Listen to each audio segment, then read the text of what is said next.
Welcome back to another episode of the Bear Trap on the Boomer Bust channel, a Bears podcast by a Bears fan. I'm your host, Terry, and today talking about the press conference for our new general manager and new head coach, Ryan Poles and Matt Eberflus. Now we know how to say the name. So they, first George McCaskey talked today and introduced the two, and then the two had an introductory press conference finally after being hired or whatever. So yeah, I don't know where to start. I see again, and I'm getting better. I am getting better. I'm starting to block all this stuff so I don't have to read the ridiculous comments, but I see a lot of comments online, a lot of articles, a lot of everything. And so I would start with the same thing I started with last time, the same thing when they got hired. We just have to wait and see. Now, listening to their thoughts, obviously, that's what we do as humans. We read people. We try to read people, and we try to make a bunch of assumptions and connections by just how they look, dress, talk, what they say, whatever. And so obviously people are going to have a little more context to the people after today. But for the most part, by and large, we still got to wait. I mean, and we got to see what they do, and they don't have a staff yet. So it's a lot that's going to be happening over the next few months. So the press conference, I don't think there's going to be anything, despite what people say, that is like groundbreaking to take away from the press conference. As we said before, they're going to say some of the right things, but we'll see what they actually do. But still, obviously, there's some things to glean. So, where do I want to start? I'm not taking anything to the bank, but I will say this. I'll come out the gate. I'll come off the top ropes, as they say. Come out swinging. One of the first impressions I have, and I put this on the channel, is very loose, is not hard, fast, anything. This is just an impression. I didn't even meet these people. This is just me watching on TV. I feel like Ryan Poles is, I think he has some real, imposter syndrome. I feel like he does. He reminds me of a handful of guys that I worked with where they turned out to be horrible experiences because these people were younger. All of them were younger, in a position of power, and they really were into the books in theory, which is fine. Me too. In certain areas, we respect, the current research and all that good stuff. But I'm talking about people that were just scripted. Like they just kind of repeat what they were told by a professor or what they read in the article and whatever. They didn't really oh my God, I hate this word. You know what I'm trying to say. That word gives me every time. Synthesize the information. We don't take the information and then critically think through it and integrate it into your own, thoughts. They just kind of went straight off the surface, like this is what the book says. And so he gave me those vibes pretty strongly. And the issue with that is what tends to happen with people that have like real imposter syndrome is they do things to either convince people they don't, even though not everybody thinks they does, or they do things to try to convince themselves. And so they try to pull power moves or, whatever. It's bad. It can be bad, I should say. It depends on the person, the personality that you have. If you somebody that isn't driven by ego or anything, then you can get better and combat that imposter syndrome. But if you're somebody that gets wrapped up into it and gets a little self-centered, it could get ugly. So again, that is not me diagnosing him. That is not me standing on that mountain. That is just me giving you my initial impressions of something that kind of caught my eye. I just felt like he was trying to give like this rock solid, what's it called? Not facade, but kind of like just this energy where this rock solid, serious business energy, like I'm here. And it didn't feel authentic to me. Eberflus did. I felt like everything he was saying was him. I feel like that was just kind of who he was. But again, loose things, not really something I'm standing on. As far as the actual mechanics of it all, we really didn't learn much. Like, I've seen people talk a lot about the 4-3 and 3-4, and yes, I still think there's some importance to it, but it's 2022. People run nickel at least 70% of the time. So we just have to realize that that isn't going to 100% affect things. The biggest thing with the 3-4 and 4-3 was the personnel and the type of D lineman you got. Like, you have, I don't even remember some of these dudes' names, to be honest with you. Wasn't it one like Blackson? We had a rookie. I don't even remember his name. He was a big dude, obviously like an Eddie Goldman. Bilal Nichols is a good example. You got a number of guys that are just real space eaters. And so when you go to the nickel, you don't really have that pass rush there. You don't have as many options because you got a lot of big bodies to plug up the gaps. And so I think it also affects how the linebackers play as well. But again, in 2022, when you're in nickel so much, it doesn't, I don't think it matters as much. It just depends on how you construct your roster. It doesn't matter if you run a 3-4, 4-3. If you get two guys that are designated interior rushers, then, you know, whoever you get to play base defense is kind of whatever. And again, even the philosophies. I mean, the philosophy of a four down front is everywhere now because that's what nickel is. You don't see that many teams. The Rams do it like probably the most that I've seen, but not even a lot. And that's run like a odd front in your sub package. And so that's rare.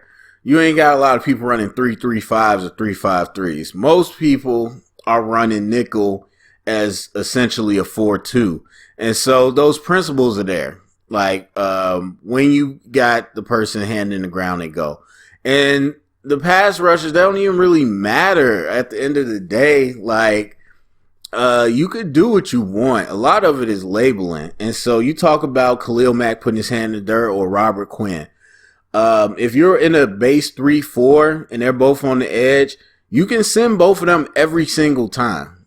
You don't have to always drop one in the coverage. Or you could say, hey, Quinn, we're going to drop you in the coverage sometimes. Mac, you going every single time. You could do what you want. And so that part I'm not really worried about. And we don't know who is going to be on the roster next year. So I don't know. I don't really care as much about the 4-3 and the 3-4. It's the talent because we're going to be in nickel. And so I think Eberflus, like 90% of this press conference, people gave a non-answer. So he's just like, yeah, we're going to put people in the right situations depending on blah, blah, blah. And I saw some people in the live chat talking about put the scheme to the players. No. No. Especially on a rebuild. No. And that's not to say that you don't collaborate and do all those things out the gate, but you have to be building towards what you want to do. You have to be able, I firmly believe you have to be able to know what it is you have as a philosophy and start building a roster that fits that. I don't think you just, okay, what's the roster this year? Okay, let's change everything. No, you have to build and ingrain. And I talked about that last time. You have to at some point have longevity and buy-in before you can get consistent results. And so I feel that way. I'm trying to think. What did they say? Yeah, they didn't say much. I mean, another thing that I picked up on that I didn't really love is I feel like Ryan Poles is too, I wouldn't even say feel like, I know he is too involved in the building of the philosophy for me. Now, this press conference did challenge me a little because I was thinking about it, especially with Ryan Poles being a former player, but that's loose because he didn't really do anything in the NFL. So it challenged me though to say, well, what is the role of the front office and the scout team in the philosophy? Because a lot of scouts that I know never even played football. I wouldn't say a lot, but they never played in the NFL. A lot never played in the NFL, and some didn't even play football. And so it is very mechanical. Not, that's a rough word, but it's kind of mechanical by the book, the way they learn how to do these things. So, but even in my mind, as I've said many times before, and listening to this press conference just affirms that to me. Why would you get the GM first to tell a coach, hey, here's what we're going to try and do schematically or philosophy wise, and then tell the coaches, no, the coach sets that. So it makes no sense to me. But the question has to be brought up because in my mind, I'm like, yeah, the front office, it should be collaborating heavily with the coaching staff and to understand what the coaching staff wants and values and needs. And as they talked about what language we use and all that. And then they were getting into it. They were talking about formations. They were talking about packages. And I think that's true. Like the more they know, the more in depth it works because football ain't just, the number one quarterback or the first round pass rush. It is more than that. Like if you could find somebody, I think like a Deebo Samuel, somebody like where you're like, this specific package, this player would really excel in when we run X amount of plays. And then, obviously if it goes well, you could do more. Or if we run this, whatever, we have this certain package on the D-line where we bring in these type of guys, this player will really fit that. That type of stuff does make the team better. I agree that should happen. But at the very beginning, what role should the front office play in creating the philosophy? That's the challenge I would say is being presented because you just heard Ryan Poles talk about it and pretty much say like, yes, like this is what I envision the team. We're this type of team. Matt agreed, or we agreed or whatever. And yeah, that's how we're going to move forward. And to me, that's just, I don't like that. I really don't like that. And the whole hierarchy of it doesn't help it because you're going to have conflict. And the idea that when you have conflict, Ryan Poles is like, we're an X-type team. And so, or we're X type offense, we're X type defense. So, this is what we're going to do. That makes no sense. You're not executing any of it. You don't have to schedule the meetings, the practices, the visuals, the physical walkthrough. You don't have to do any of that. So why would you be the one to set that? And obviously people think it should be a collaboration and it should, but there's going to be conflict. And the way I saw it today, it seems like Ryan is going to be in charge of like that. And I don't like that. I don't think that makes any sense to me. And I don't like this feeling that you own the philosophy of the team. And I don't see that going well, to be honest, unless they're just in lockstep and think exactly the same. But I don't necessarily love that idea. And so people want to talk about Justin Fields and all that, and Roquan. It's so whatever. I don't know what people expect out of these interview or these press conferences. Like, what are your plans for Roquan? He's going to play linebacker. That's the plan. Like, what are you talking about? So I don't know. Oh, the one thing that kind of came up a lot was speed, which I thought was interesting. Then I started thinking about the Chiefs. And again, because I'm being guilty right now of what I'm about to blame everybody else for, which is trying to connect a bunch of pieces that don't really exist or you don't have any evidence for. But when you hear all this talk of speed, explosive athletes, and I'm like, that's kind of okay. That's like being said a lot. Then I think about the Chiefs. I'm like, oh yeah, they lean towards speed. And so that makes sense. And I think about the Colts, and I can't say that that's true. I really can't. I mean, you had, I forgot his name. He used to be one of the top corners. Used to play in Minnesota. Is it Xavier Rhodes? Xavier Rhodes. So you had him starting for you the last few years. And that's the definition of not speed. So I look at what the Colts did and the type of play, not to say they didn't have any speed, but I don't feel like it was this premium on speed and explosion in Indianapolis. So I kind of connect the dots and say that might be a Ryan thing. Now it's very possible. Again, Matt came in and was like, hey, I was thinking that too. That was on my list. We're on the exact same page. But there's also the possibility Ryan's kind of pushing that narrative. So I don't know. Again, grasping at straws. So I just think it was interesting that they really emphasized this idea of speed, which is okay, I guess, but that's a real easy way to get bust in the draft. So got to be careful with that. And so what else? I think it was something else I can't remember. But I will say I think they both answered the questions well and were professional. I don't know that means anything as far as what they'll do with the team. But they asked about Pat Mahomes, which I think is so stupid. I might have a headache for the next 2 weeks thinking about that dumb question. What impact part did you play on picking Pat Mahomes? What? The surface level of it all. The audacity in the surface level of it all.